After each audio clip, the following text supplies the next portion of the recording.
Ek gaan nie vanoggend groet soos al die Christene mekaar gegroet het na die opstanding van Jesus. Tot vandag toe groet die Christene mekaar met hierdie groet.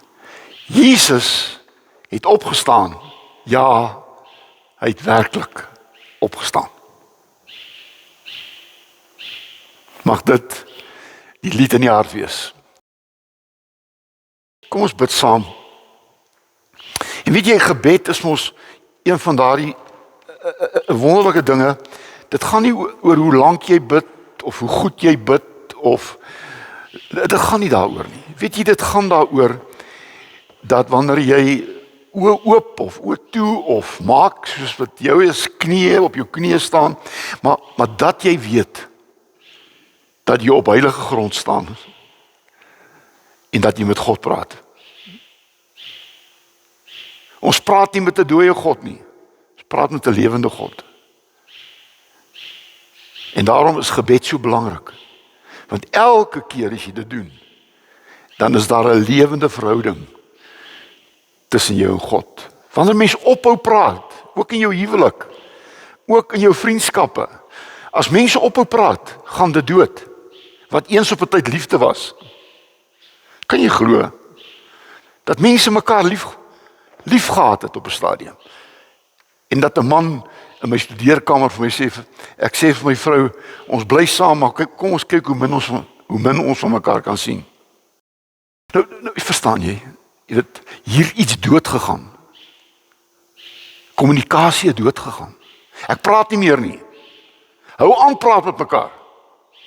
Moet nooit ophou praat met mekaar nie.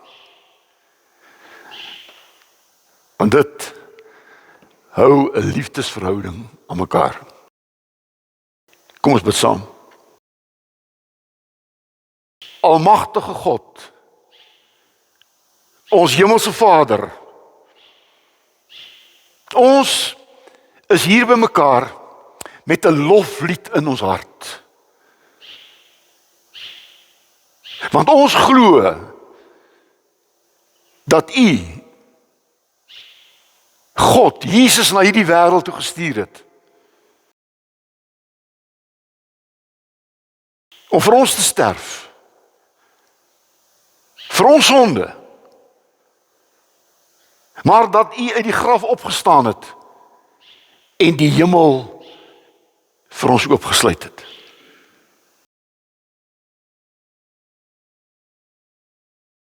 Here, ons wil op hierdie opstanding Sondag kan ons nie anders as om te jubel en te juig.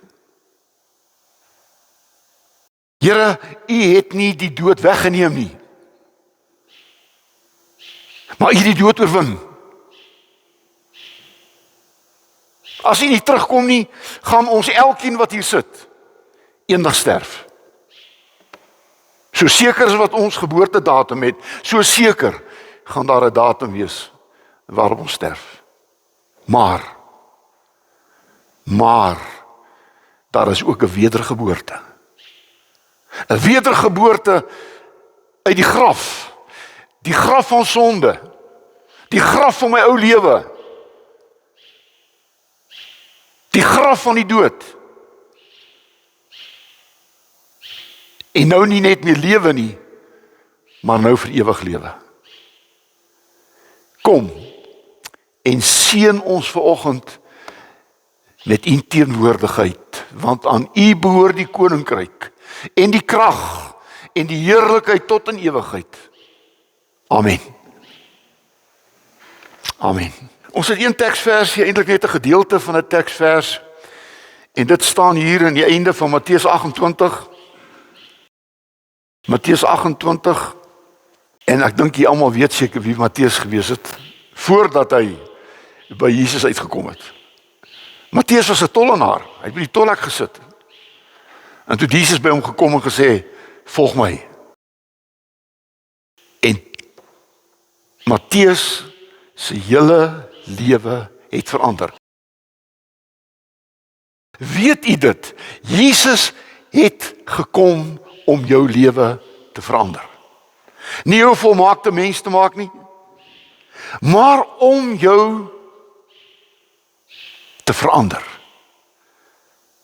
Van 'n Adam-mens na 'n Jesus-mens. 'n Adam-mens gesondig, 'n Jesus-mens wat vir daardie sonde gesterf het, sodat ons vir altyd sonder sonde kan wees. Hierdie Matteus het die eerste evangelie geskrywe. En hierdie woorde is waar die engel gesê het vir Maria Magdalena en die vrouens, hy is nie hier nie, want hy het opgestaan soos hy gesê het. Hy is nie hier nie. Hy het opgestaan soos hy gesê het. Een ding kan ek vanoggend vir u sê. God kan en sal nooit lieg nie.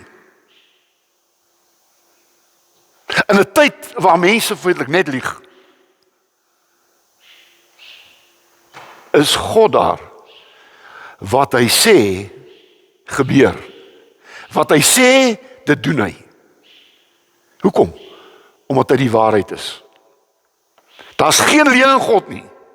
En daarom mag ons geen leuen verkondig nie. En dit is hartseer om vir julle te sê, daar is teoloë, my eie vriend.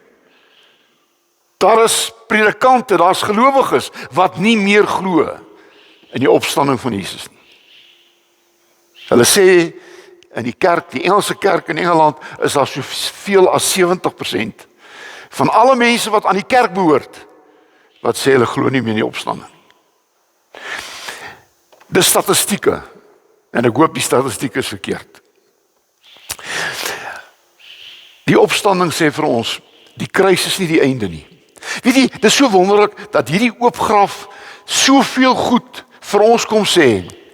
Dis nie die einde nie. En ek wil vir jou sê wat hier sit vanoggend, wat ook by so grafsituasie in jou lewe kom. Ons kom daar. Dis dood in my lewe. My geloof het dood gegaan. My liefde het dood gegaan. My vertroue het dood gegaan. Weet jy, hulle noem dit natuurlik depressie. Jy's in 'n donker gat. En daarom moet jy jou opstanding belewe. Jy moet uit die graf uit opstaan. En dis waarvoor Jesus gekom het. Die graf van jou eie dooie lewe. Want 'n mens kan nie met 'n dooie lewe voortgaan nie. Jy sien dit in mense se lewens. Die een mens sleep sy voete. Ek praat nie van ons ou mense nie. Ons sleep almal ons voete. Maar ek praat van mense wat 'n huppel in sy stap het. Ek sien mense wat vorentoe kyk. Wat lus is vir die lewe.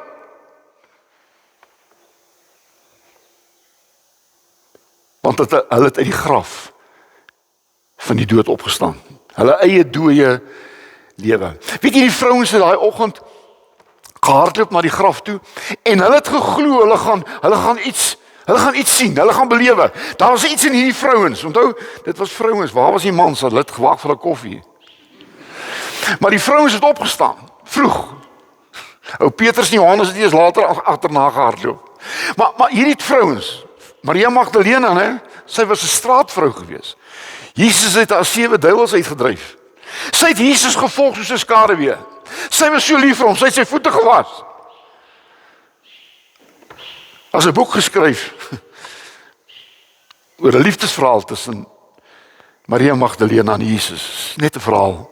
Maar sy was verskriklik lief vir Jesus en sy kom daar. En sy vra hom, wie het my meester gesteel? Waar's my meester? En dan sê hy is nie hier nie. Hy het opgestaan. En met hierdie boodskap hardloop sy terug na Petrus toe sê, en die disippels, hulle sit daar in 'n binnekamer. Hulle sê, ons het Jesus gesien. Hy het opgestaan. Hulle het die verandering van die geskiedenis beleef. Die wêreld sou nooit weer dieselfde wees nie. Onthou, dat is voor Christus en na Christus. Voor Christus, Ou Testament, wettiese reëls. Na Jesus, 'n lewe tot eer van God. Weet jy, of jy dit wil weet of nie weet nie, dood is die grootste vyand van elke mens. Kom ons wees eerlik. Ek het in my bediening honderde mense begrawe. En by elke graf is daar hartseer. Want jy sien, 'n mens huil oor die een wat jy liefhet. En daarom het iemand het so mooi gesê, rou is die prys wat jy betaal vir liefde. Trane oor iemand wat dood is die prys wat jy betaal vir liefde. En niemand ontsnap die dood nie, ook nie Jesus nie. Hy het die dood nie ontsnap nie. Hy het gesterf, maar hy het opgestaan. Jy sien, daai oop graf getuig vir ons dat die dood het nie meer die laaste sê nie.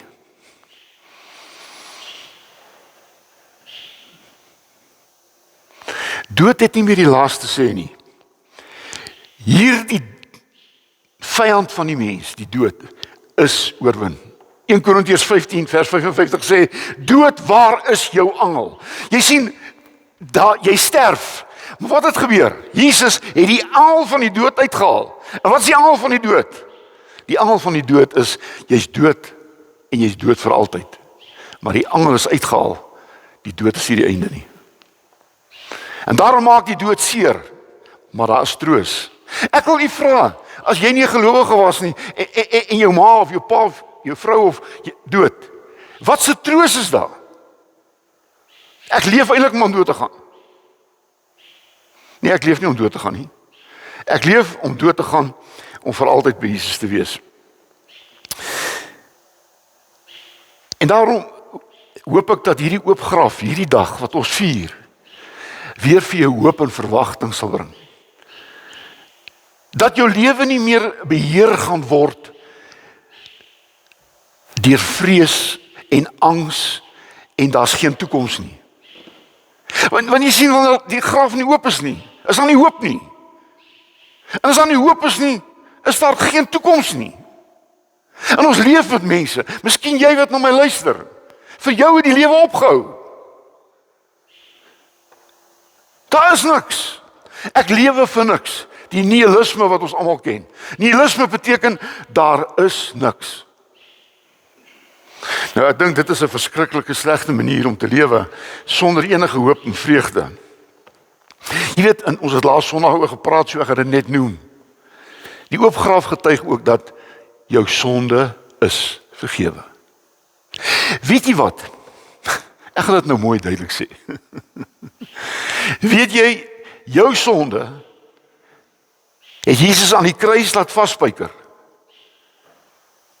En die dood is saam met Jesus begrawe en hy het opgestaan en nie die dood nie.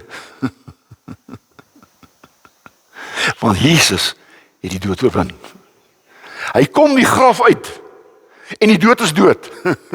Die dood is begrawe. My sonde is begrawe. En dit is die wonderlike ding van opstanding.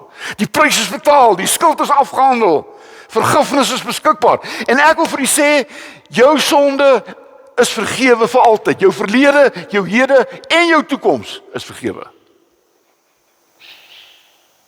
Maar onthou net, daar staan nie, nou kan jy doen wat jy wil nie. Wie wat staan daar? Ek wil nie meer doen wat ek wil nie. Ek wil doen wat die Here wil hê ek moet doen. Dis 'n nuwe lewe. Ek kan nie meer steel nie. Ek kan nie meer lieg nie. Verstaan jy? Dis nie meer ek mag nie. Ek het tog, as ek aan die winkel instap, dink ek nie een oomblik, wat kan ek steel nie? Hoekom nie? Ek wil nie steel nie. Ek wil nie oneerlik wees nie. Want jy sien, ek het 'n nuwe lewe ontvang. Ek het opstandingslewe. Opstandingslewe wil nie meer sonde doen nie. En as ek sonde doen, het ek berou en ek bely dit en ek breek daarmee. Jy gaan nie al met sonde nie. Want sonde is nie meer jou natuur nie. Ons is nie soos varke wat altyd terugkeer in die modder nie. Jy kan maar gaan kyk. As jy 'n vark in 'n kuitjie in modder gooi, die varkie gaan rol in die modder en die kuitjie gaan uitspring. Nou ons is daai kykie. Ons val in die modder, maar ons bly nie in die modder nie. Ons spring uit. Dis nie my tier nie. Ek hoort nie hier nie. Hierdie is 'n varkok. Ek is nie 'n vark nie.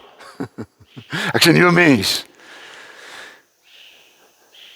Daarom is hierdie Romeine 4:25 so mooi. Terwyl ons sondes tot sy dood gelei het, word ons geregtigheid en verloste onskuld in sy opstanding gevier.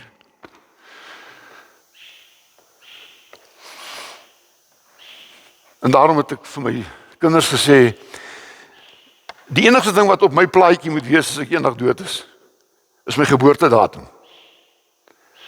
Hulle moenie die dag van my dood daar opsit nie. Want my geboortedatum en dan moet daar laas ons staan Vaderhuis. Ek is nie hier nie. Ek is nie hier nie. Ek is die Vaderhuis. Moenie 'n datum van geskrywe waar ek nie meer is nie. Ek is nie daar nie. Ek was daar by my geboorte, maar as ek dood is ek nie meer daar nie. Ek is by die Vaderhuis. Ons skuld is betaal. Ek is feitelik klaar. Weet jy wat doen die oopgraf? Die oopgraf maak die hemel vir jou oop. Jy weet, voor Jesus se dood en opstanding was daar 'n skeiding tussen mens en God. En wat gebeur met die kruisiging? En wat gebeur met die opstanding? Die voorhof van die tempel is geskeur. En toe daai voorhof, waar daai aardbewing geskeur is die afstand tussen God en mens weggeneem. Die graf opstanding het die hemel vir ons oopgemaak. Jesus het nie gesê ek gaan om vir julle plek in julle graf voor te berei nie. Jesus het gesê ek gaan om vir julle plek voor te berei in die Vaderhuis, sodat julle kan wees waar ek is. En waarheen is jy op pad? Ek is op pad Vaderhuis toe. Dis my plek. Dis my adres. My adres is nie graf nie. My adres is Vaderhuis. En dit is ek is nie meer hier. Ek is nie daar in die graf nie. Ek is in die Vaderhuis waar ek vir altyd sal wees. En daarom kan ons met vrymoedigheid na God toe gaan. Ek het by soveel sterfbeddens gestaan. En nie een sterfbed kan ek sê is waar mense jubel en juig nie. Ja, soms waar mense baie ly en daar's baie pyn, daar's baie hartseer. Dis net asof die hele familie weet hierdie persoon is nou verlos vir altyd. Maar weet julle, ek het sterfbeddens bygewoon in Pretoria in die ou Haai Verwoerd Hospitaal wat nou weet nie wat se naam het nie. Het ek bygewoon dat die suster vir my gesê het, Dominee, kan jy net asseblief na hierdie kamer toe kom? Hier's 'n man wat sterf. En hy het 'n ruk van tevore vir ons almal vertel, daar is geen God nie, daar is geen Bybel nie, daar's niks. En toe ek in sy kamer kom waar hy besig om te sterf het, né? Toe skreeu hy wat Jesus in die kruis uitgeroep het. God, waarom het jy my verlaat? As jy nie glo in Jesus se opstanding nie, dan gaan Jesus se woorde aan die kruis jou woorde op jou sterfbed wees. Want daar gaan jy God verlate voel. God het jou nie verlaat nie. God het Jesus nie verlaat nie. Maar God het Jesus in ons plek die Godverlatenheid beleef van 'n mens wat sterf sonder verlossing. En die sleutel wat die hemel opsluit, het Jesus ons gegee. Voorwaar ek sê vir julle, wie in my glo, het die ewige lewe. Hy sê vir Martha en Maria met die dood van Lazarus, sê ek is die opstanding en die lewe, wie in my glo, sal lewe al het hy gesterwe. Sleutel wat die hemel oopsluit. En wie is die sleutel? Jesus. Wie in my glo, kry nie die ewige lewe nie, het die ewige lewe. As jy daar sit en jy glo in Jesus, dan het jy die ewige lewe. Want hy sê so, Jesus. En Jesus sal nie lieg nie. Weet jy wat? Ons as kinders van die Here word nooit volmaakte mense nie, maar ons is nuwe mense, ons is Jesus mense. As iemand 'n Christus is, is hy 'n nuwe mens. Ou dinge is verby, alles het niet geword. En ek glo as jy vanoggend by daai deur uitstap, gaan daar hoop in jou lewe wees. Ons leef in 'n hopelose wêreld. Dit is verskriklik hoe mense hopeloos is. Maar jy stap daar uit met die hoop. Wat hoop? Nie die hoop van die wêreld nie, want daar buite het niks verander nie. Daar in die Midde-Ooste veg hulle nog, hulle skiet mekaar en dit maak nie saak nie. Dit lyk vir my om iemand dood te maak. So wat? Elke mens wat doodgemaak word, nee, is nog 'n klad op die naam van die mensdom. Ja, ons maak oorlog. Maar Jesus gesê, julle sê 'n oog vir 'n oog en 'n tand vir 'n tand. Maar ek sê vir julle moet julle vyande lief hê. En daarom moet ons bid vir die oorlog, dat dit sal verbygaan. Want die oop graf het trane verander in vreugde. Mag die genade van ons Here Jesus Christus en die liefde van God en die gemeenskap van die Heilige Gees met julle elkeen sal wees en bly. Jesus kom weer. Amen.